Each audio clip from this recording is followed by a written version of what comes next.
ഈ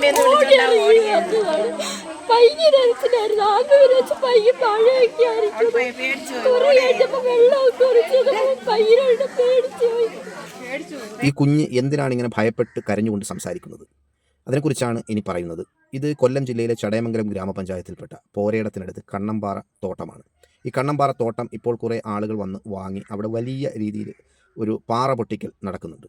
ഈ പാറ പൊട്ടിക്കൽ നടന്നുകൊണ്ടിരിക്കുന്ന ആ സ്ഥലത്ത് നിന്നും നമ്മുടെ പണ്ട് മുണ്ടക്കയും ചൂരൽമലയും എന്നൊക്കെ പറയുന്നത് പോലെ വലിയ ഒരു ശബ്ദത്തോടു കൂടി മുകളിൽ നിന്നും താഴേക്ക് പൊട്ടിയൊലിച്ച് വന്ന ഒരു വെള്ളച്ചാട്ടമാണ് നമ്മളിപ്പോൾ ഈ കണ്ടുകൊണ്ടിരിക്കുന്നത്. ഈ വെള്ളച്ചാട്ടം തുടങ്ങിയത് ഈ പാറമല ഇപ്പോൾ നടക്കുന്ന, അതായത് പാറക്കോറി ഇപ്പോൾ നടക്കുന്ന ആ ഒരു പാറക്കോറിയുടെ സൈഡിൽ നിന്നാണ് എന്നാണ് ഇവിടെയുള്ള നാട്ടുകാർ പറയുന്നത്.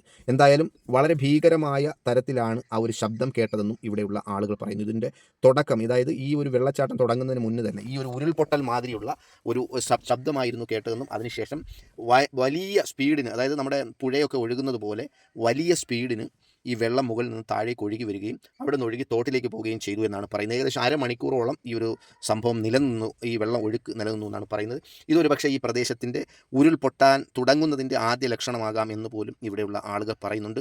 എന്തായാലും നമുക്ക് അവരുടെ വാക്കുകൾ കൂടി ഒന്ന് കേൾക്കാം. വരുന്ന ആ ഒരു ഇരപ്പാണ് കല്ലും മണ്ണും വെള്ളവും ഒക്കെ കൂടെ ആയിട്ട് ഇരച്ചിഞ്ഞ് വന്നു. എല്ലാവരും കൂടെ അങ്ങോട്ട് നിലവിളിയും തുടങ്ങി. താഴെ മേലെ നിന്ന് ജോലി ചെയ്തുകൊണ്ടിരിക്കുകയായിരുന്നു ഞങ്ങൾ അവിടെ നിന്ന് ഓടി. ചൂരൽമലയിൽ നിന്ന് എങ്ങനെയാണ് മണ്ടേന്ന് ഇരച്ചിങ്ങോട്ട് വരുന്നത്? അതുപോലെ ഒരു വരവായിരുന്നു ഇവിടെ വന്നത്. അല്ല, ഞാൻ ചോദിക്കട്ടെ, നിങ്ങൾ ഇവിടുത്തെ പരിസരവാസികളല്ലേ? നിങ്ങൾക്ക് ഈ പാറക്കോറി ഇവിടെ വേണമെന്നാണോ വേണ്ടെന്നാണോ നിങ്ങളുടെ അഭിപ്രായം? പാറക്കോറി വേണ്ട, ഞങ്ങൾ എല്ലാവരും രോഗികളാ. മെയിൻ ആയിട്ടെന്ന് പറയുമ്പോൾ എന്റെ വീട്. അത് ഏത് സമയം ആ വീട് പൊട്ടിയാൽ കൂടുതൽ പിന്നെ ഉള്ളതും ഈ തൊള്ളറപ്പിന് നിൽക്കുന്ന ഈ ആളുകൾക്കാണ് ആ താഴെ വാക്കിന് എത്തുന്നത്. ഇവർ ഇപ്പൊ ഈ പൊട്ടിക്കാൻ ഒരുങ്ങിയിരിക്കുന്ന പാറ പൊട്ടിച്ച് കഴിയുമ്പോൾ ആ കണ്ണമ്പാറ ഒരു അമ്പലം ഇരിക്കുന്ന പാറയുണ്ട്, അതുകൊണ്ടങ്ങ് മറിയാം. പറഞ്ഞാൽ പിന്നെ ചടയമംഗലം പഞ്ചായത്തേ ഇല്ല. പഞ്ചായത്ത് ഒരു കാരണവശാലും ഇത് നിർത്തലാക്കി തരയില്ല. അപ്പൊ ഇപ്പൊ ഒരു ചെറിയ തോതിലാണ് ഇത് പൊട്ടിയെന്നാണ് ഞാൻ മനസ്സിലാക്കുന്നത്. അപ്പോൾ ഇതൊരു വലിയ തോതിലാണ് പൊട്ടിയെങ്കിൽ ഈ പ്രദേശം മുഴുവൻ ഇല്ലാതായാണ്. ഈ വെള്ളം ഇരപ്പ് വരുന്ന കേട്ടപ്പോഴേ ഈ മേലെ നിന്ന് പെണ്ണുങ്ങൾ എന്റെ അടുത്ത് നിങ്ങൾക്ക് കാലു വയ്യാത്തതാണ്, ഓടി അങ്ങോട്ടെങ്കിലും മാറിക്കോ, ജീവൻ വേണമെങ്കിലും.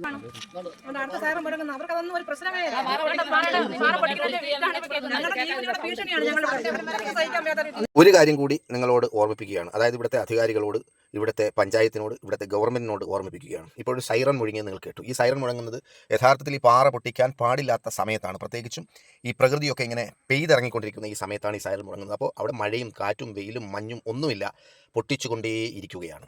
ഒരു കാര്യം നിങ്ങൾ മനസ്സിലാക്കുക, ഈ കണക്കിന് പോയാൽ കണ്ണമ്പാറ എന്ന് പറയുന്ന ഈ ഒരു സ്ഥലം ഈ കാണുന്ന തോട്ടിലൂടെ ഒഴുകിപ്പോകും എന്ന കാര്യത്തിൽ സംശയമൊന്നുമില്ല.